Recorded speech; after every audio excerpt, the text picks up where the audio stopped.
Hola queridos hermanos y amigos, bienvenidos a esta continuación de nuestro estudio bíblico en el libro de Gálatas, específicamente en nuestra serie llamada La vida en el Espíritu. El día de hoy estaremos particularmente hablando de los versículos del 19 al 21 del capítulo 5. Pero para comenzar y contextualizar un poco mejor lo que ya habíamos conversado la semana pasada, voy a leer el texto completo. Así que si me acompañan a esa lectura, vamos y luego a tener un momento de oración. La palabra del Señor dice así: Digo pues, andad en el Espíritu y no satisfagáis los deseos de la carne, porque el deseo de la carne es contra el Espíritu y el del Espíritu es contra la carne, y estos se oponen entre sí para que no hagáis lo que quisierais. Pero si sois guiados por el Espíritu, no estáis bajo la ley, y manifiestas son las obras de la carne, que son adulterio, fornicación, inmundicia, lascivia, idolatría, hechicerías, enemistades, pleitos, celos, iras, contiendas, disensiones, herejías, envidias, homicidios, borracheras, orgías y cosas semejantes a estas, acerca de las cuales os amonesto, como ya os lo he dicho antes, que los que practican tales cosas no heredarán el reino de Dios. Acompáñenme a tener un momento de oración. Te agradecemos, Señor, por el poder estudiar tu palabra. Ayúdanos, por favor, a poder comprenderla y agradarte, Señor, con todo nuestro ser, amarte de todo corazón, mente y fuerzas. En Cristo Jesús. Amén. Les voy a hacer una pequeña pregunta antes de introducir directamente este texto. ¿De dónde creen o a qué se debe la maldad en el mundo? ¿A qué se debe que esta maldad sea una maldad creciente? Muchos han tratado de explicar este tipo de cosas durante siglos, y algunas de las explicaciones han tenido que ver con que, por ejemplo, la maldad tiene que ver con falta de educación o con un ambiente hostil que genera que otras personas sigan viviendo hostilmente. Pero la Biblia enseña algo muy opuesto a eso, y es que, a diferencia de lo que algunos piensan de que la maldad viene de afuera, contamina al hombre y ahí el hombre se vuelve parte de un sistema, la Biblia enseña de que la maldad viene del corazón del hombre. A esto la Biblia, algunos teólogos han llamado a esta doctrina bíblica, a esta enseñanza bíblica, la depravación total. ¿En qué sentido? Depravación que viene de degeneración moral, y total no en un sentido de que haya llegado a su máximo esplendor la maldad, sino que es una maldad que ha afectado todas las facultades del hombre: pensamientos, sentimientos, palabras, acciones. Todo lo del hombre ha sido afectado por el pecado, y todos los hombres nacemos en esa condición. Por lo tanto, es natural de que el mundo, sea una persona que sea de un estrato social bajo, o sea una persona de cuello y corbata, todos están afectados por la maldad de su corazón, y esa maldad, ese pecado, se va a expresar de formas distintas en todos. Algunos van a poder robar millones de dólares, teniendo el alcance para hacer eso, y otros van a robar lo que tienen alcance incluso para comer. Pero todos en alguna medida satisfacemos nuestros propios deseos pecaminosos que salen de nuestro corazón. Somos nosotros mismos los que lo llevamos a cabo, porque vienen de dentro nuestro, no vienen de afuera. ¿Cuál es la respuesta divina a eso? Jesús. Jesús envía a su Hijo a morir en la cruz por nuestros pecados, para tomar el lugar del juicio de Dios que merecíamos por causa de ese pecado, pero no solamente para cargar esos pecados sobre sus espaldas, sino para transformarnos, para llamarnos hermanos, para llamarnos hijos de Dios.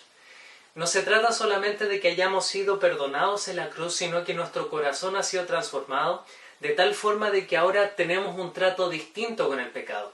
Y tal como veíamos en el verso 16 la semana pasada, ahora Pablo podía decirnos, a diferencia de la condición anterior, muerto en delitos y pecados, sin Cristo, ahora nos puede decir: anden en el Espíritu, anden en sintonía con la voluntad de Dios, caminen con esto y no satisfagan los deseos de la carne. Ahora, en Cristo Jesús tenemos la facultad y el poder del Espíritu para no satisfacer los deseos de la carne con los cuales estamos en conflicto, como vimos la semana pasada. Pablo lo va a describir, y lo que vamos a ver el día de hoy en particular, este es el objetivo que les quiero presentar, es que el Espíritu nos da el triunfo sobre las manifestaciones y sobre los deseos de la carne. El Espíritu nos da el triunfo sobre los deseos de la carne. Estas manifestaciones que son expresadas por Pablo como y manifiestas son las obras de la carne, en un sentido de que manifiestas expresa algo que es evidente inclusive para, en este caso, los no creyentes o sus contemporáneos, porque para las iglesias de Galacia, que son las que recibieron esta carta, ellos sabían qué cosas eran pecado y qué no. Entonces, ¿por qué tomar el tiempo de describirlas? Bueno, hay dos razones en particular. Una, que ellos tenían que ser instruidos en estas cosas y como decía Tsen Tzu en el libro El arte de la guerra, tenemos que conocernos a nosotros y conocer a nuestro enemigo. La Biblia lo condensa cuando Pablo le escribe a Timoteo y le dice ten cuidado de ti mismo, cuídate de ti, no atiendas la carne, mortifica la carne, en otras cartas. Debemos conocer con lo que luchamos y por eso Pablo se lo va a escribir incluso a la iglesia. Y una segunda razón, además de conocer con lo que hay que pelear, por la que Pablo escribe todas estas cosas, es porque estos pecados pueden afectar a la iglesia y afectan a la iglesia. Son cosas con las que luchamos cotidianamente y en particular, si bien esta lista no es exhaustiva, no tiene todos los pecados existentes, sí probablemente había pecados de acá con lo que los hermanos de la iglesia en Galacia estaban peleando. Y hay pecados que están acá con lo que nosotros, como iglesia, de Perquenco o de cualquier otro lugar de los que oigan esta carta y de nosotros como creyentes con los que luchamos para no satisfacerlos y al contrario, para andar en el Espíritu. Vamos a agrupar todos estos pecados señalados en 4 grupos y estos grupos son los siguientes. Tenemos pecados de índole sexual como son los primeros enumerados, son pecados religiosos como idolatría y hechicería, son pecados de orden social o de relacionamiento con los demás y son pecados relacionados con excesos como las borracheras y las orgías. Ante todos estos pecados y todas estas listas de pecados podemos declarar fuertemente de que el Espíritu nos da el triunfo sobre estas cosas porque la palabra lo dice. No porque tengamos poder en nosotros mismos, sino porque el Espíritu en nosotros produce estas cosas. Vamos a comenzar y me gustaría introducir o señalar antes de todo esto, antes de describir estas listas, que nosotros, a pesar de que veamos que alrededor nuestro a estos llamados pecados comiencen a ser aceptados por la sociedad, nosotros cristianos no vamos a poder cambiar el estándar de santidad de Dios. Y no debemos pedir disculpas por eso. Aunque las personas ahora traten de ampliar la idea de matrimonio como más que un hombre y una mujer, como lo dice la Biblia, aunque las personas traten de decirle interrupción del embarazo al asesinato de los bebés en el vientre, aunque las personas traten de decir de que el emborracharse y llevar el cuerpo hasta el límite y pasar a llevar a otras personas en estas cosas se llama diversión, nosotros los cristianos tenemos un estándar santo en Dios. Un estándar que es inquebrantable porque emana del carácter de Dios.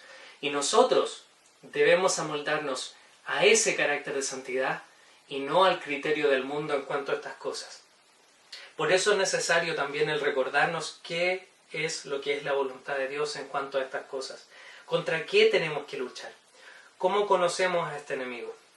El primero de esta lista que habíamos mencionado son los pecados de índole sexual y que son enumerados por Pablo como adulterio, fornicación, inmundicia y lascivia. Estos pecados todos pueden ser agrupados inclusive en la palabra fornicación.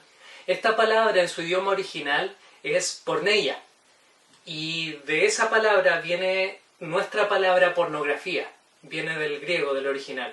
Desde esa palabra viene nuestra palabra pornografía y esto implica todas las cosas que tienen que ver con inmoralidad sexual, con los ojos, con nuestro cuerpo, con todo lo que está relacionado con eso. Y la primera palabra que aparecía acá era adulterio, que tiene que ver con un pecado sexual fuera del matrimonio. Si vamos a agrupar todos estos pecados, me gustaría expresar de que al cristiano no se le está llamando a no tener sexo. ¿En qué sentido? En que Dios ha establecido un lugar y un orden para todas estas cosas.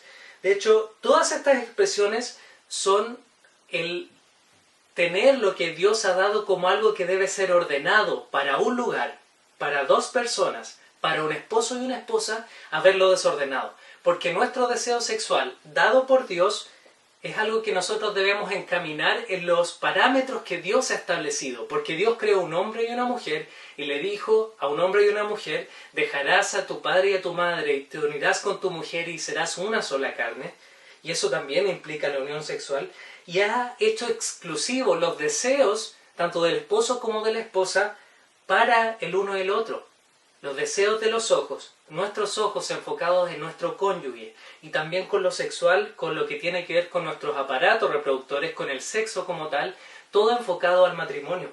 De hecho, en 1 Corintios, capítulo 7, Pablo dice lo siguiente: el marido cumpla con la mujer el deber conyugal, y asimismo la mujer con el marido. La mujer no tiene potestad sobre su propio cuerpo, sino el marido, ni tampoco tiene el marido potestad sobre su propio cuerpo, sino la mujer.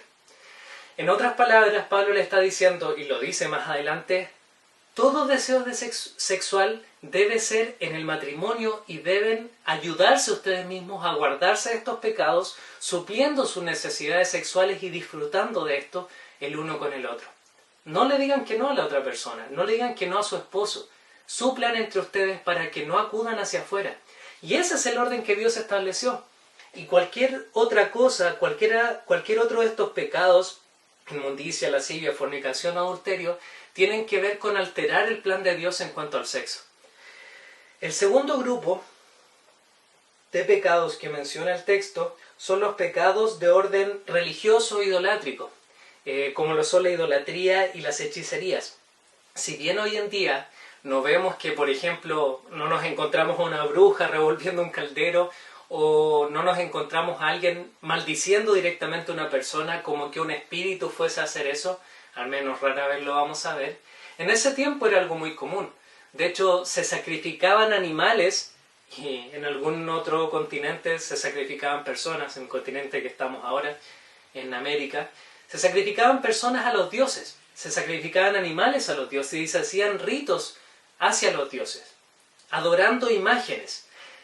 Y si bien no vamos a ver eso en la actualidad probablemente, a pesar de que vemos que algunas personas se inclinan hacia imágenes, la idolatría puede tomar cualquier forma de algo que tome el lugar de Dios en nuestras vidas. En el caso de los antiguos, en la misma Biblia, vemos que el pueblo de Israel creaba y tomaba imágenes de dioses, supuestos dioses creados por manos humanas, y se postraban ante ellos y creían y le rendían culto a eso, como si tuviera algún poder, como si pudiera traer la lluvia, como si pudiera traer la fertilidad en la tierra. Y nosotros, cristianos, hoy en día, no estamos exentos de poner nuestra confianza y poner nuestra adoración en cualquier otra cosa que no sea el Señor, que es quien es el único de ser alabado, el único digno de ser alabado, el único que merece adoración, porque podemos confiar en que la provisión de nuestra vida proviene de nuestro trabajo, proviene del gobierno. Podemos pensar de que nosotros merecemos que dediquemos todo lo que tenemos a nosotros mismos, a nuestros deleites, y eso en sí mismo es idolatría. El adorar a una persona o una cosa en sí mismo es idolatría. Cualquier lugar que tome nuestra adoración, que no sea en el Señor, es idolatría. Si estamos dispuestos a estar más preocupados por una persona y hacer la voluntad de una persona más que de Dios, estamos poniendo a esa persona en el lugar de Dios, y eso es una expresión de idolatría. El tercer pecado, o la tercera lista de pecados que vamos a mencionar, son los pecados que Pablo más amplía, y esto debe hacernos sospechar un poco acerca de los propósitos de Pablo con esta lista, y es que la gran parte o gran porcentaje de estos pecados son pecados relacionados con los unos con los otros. Cómo yo peco con los demás, cómo el pecado o la maldad de mi corazón, las cosas que surgen de mi corazón afectan la comunión con otros. Y son los siguientes: pleitos, celos, iras, enemistades, contiendas, disensiones, herejías, envidias y homicidios. ¿Por qué Pablo lo amplía tanto? Era porque probablemente en Galacia, en las iglesias de Galacia, había divisiones.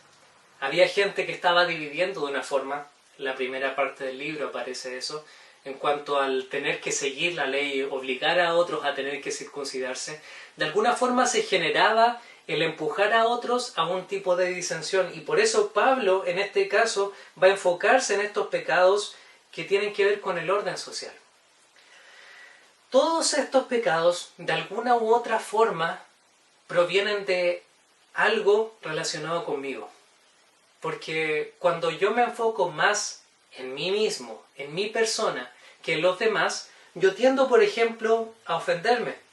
Cuando una persona en la iglesia no toma en cuenta mi opinión, por ejemplo, no importándome lo que dice la Escritura, yo puedo tomar rencor de esa persona cuando pienso y digo, ¿por qué no me toma en cuenta? Yo de verdad valgo. Y empiezo a enfocarme en mí mismo pensando en que yo debiese tener un lugar en vez de humildemente guardar silencio. Y quizás no digo nada, pero estoy guardando rencor en mi corazón y estoy guardando ira también. Entonces la mayoría de estos pecados de orden social tienen que ver con una expectativa y un concepto demasiado grande de nosotros mismos. Pablo dice en Romanos 12 de que no debemos tener mayor concepto de nosotros mismos que el que debiésemos tener, sino que pensemos de nosotros con cordura, conforme a la medida de la fe que se nos ha sido dada. Que no pensemos más de nosotros ni en nosotros que lo que debiésemos. Hay un cantante cristiano que tituló un disco llamado Yo Soy Segundo. Y yo le hubiera puesto al disco Yo Soy Último, porque ¿saben qué? La Biblia enseña de que debo amar a Dios, debo amar al prójimo. Y el que está detrás de todo eso, y al último, soy yo. Recién estoy al final. Porque Jesús incluso asumió que nosotros nos amamos demasiado a nosotros mismos, que nos amamos de por sí, intrínsecamente, y nos dijo a nosotros, por medio de los testimonios de los evangelios, de que debemos amar a nuestro prójimo como a nosotros mismos. Ama a los otros como te amas tú, y ámalos más. Colócalos en primer lugar antes de ti. Y estos pecados en particular son por ponernos a nosotros antes de los demás. Las envidias, los celos, las iras, y eso puede ser expresado hasta el límite de homicidios por envidia, por ejemplo. Y aunque alguno de ustedes dirá, no, yo nunca he matado, Jesús dijo, ustedes oyeron que se les dijo, no matarás, pero cualquiera que odie con su mirada y aborrezca a su hermano, se hace cómplice de homicidio. Incluso nosotros podemos llegar a ser asesinos en serie con nuestra propia mirada. Y el cuarto grupo de pecados que se menciona son los excesos públicos o excesos en sí mismos. Son pecados llevados a un extremo de algo que Dios proveyó para que fueran de deleite para el hombre, como lo son el sexo y la bebida. Y llevados a un extremo insano y fuera del lugar que Dios le otorgó, el sexo puede llegar a orgías o a cualquier otra expresión de sexo fuera de lugar, como vimos en la primera lista, y la bebida, como Dios la dio también, para poder beberla, llevado hasta la borrachera. El problema no es beber, el problema no es tener sexo, el problema es dejarse llevar por esas cosas fuera del lugar que Dios le ha otorgado, en exceso. Todo en exceso y llevado más allá del orden de Dios. Todos estos deseos pecaminosos, con esto voy a englobar lo que hemos mencionado antes, son mencionados en un lugar de la Escritura por Jesús específicamente como sed. En el sentido de que nosotros como humanos tenemos de por sí la búsqueda de un significado o de suplir un deleite en nosotros. Siempre estamos buscando el cumplir metas, por ejemplo.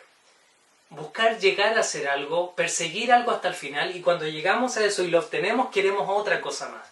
Siempre anhelamos algo más allá, pero el corazón del hombre no fue hecho ni creado para satisfacerse con cosas de este mundo. No podemos estar satisfechos con nada que esté pisando la tierra ahora mismo, pero sí podemos estar satisfechos en Dios. Jesús expresó este deseo incesante de obtener cosas, de anhelar algo con nuestro corazón como sed. Y en Juan capítulo 4, Jesús se encontró con una mujer samaritana y teniendo un pozo a su costado, Jesús le dijo, mira, cualquiera que bebe de este pozo volverá a tener sed. Pero el que beba de mí, correrán dentro de él ríos de agua viva y no tendrá sed jamás. En otras palabras, estimados creyentes y no creyentes que están oyendo, nuestros deseos más profundos y los anhelos de nuestro corazón se pueden transformar y se van a transformar en vicios si nuestro corazón no está enfocado a deleitarse y a disfrutar de la comunión con Dios. Y eso lo vamos a hacer guardando su palabra, guardando sus mandamientos, buscando tener una comunión con Él, porque tal y como decía Agustín en el siglo IV por ahí, Dios nos hizo para Él. Y nuestro corazón siempre va a estar insatisfecho hasta que repose en Él. Nosotros fuimos creados para disfrutar de Dios, no para disfrutar de nuestros deseos. Todos nuestros pecados son un amor desordenado, son un amor fuera de lugar, amar a las cosas más que al Creador, amarme a mí mismo más que al Creador, amarme a mí más que a los demás. Siempre nuestros pecados se van a basar en tratar de satisfacer nuestras necesidades, lo que yo quiero, antes de cumplir la voluntad de Dios y de tratar de disfrutarle. La única forma en que nosotros vamos a no satisfacer estos deseos de la carne es andar en el Espíritu. Y eso va a tener que ver con disfrutar la comunión con el Señor por medio de su palabra, conociéndole. Y cuando estemos en tentación podemos acudir a las palabras de Jesús cuando le dijo a sus discípulos: velen y oren, estén atentos y oren para que no entren en tentación. El espíritu, la verdad, está dispuesto, pero la carne es débil. Y el mismo Jesús utilizó la Escritura para vencer la tentación. Entonces la palabra y la oración de nuevo se vuelven o se traducen como la forma en que no satisfacemos la carne y a la vez la forma en cómo nosotros nos deleitamos en el Señor. El Señor nos ayude a poder no satisfacer estos pecados mencionados acá, o las expresiones o de dónde surgen estos pecados. El Señor les bendiga, hermanos, y la próxima semana vamos a estar viendo y vamos a comenzar con el fruto del Espíritu. El Señor les bendiga.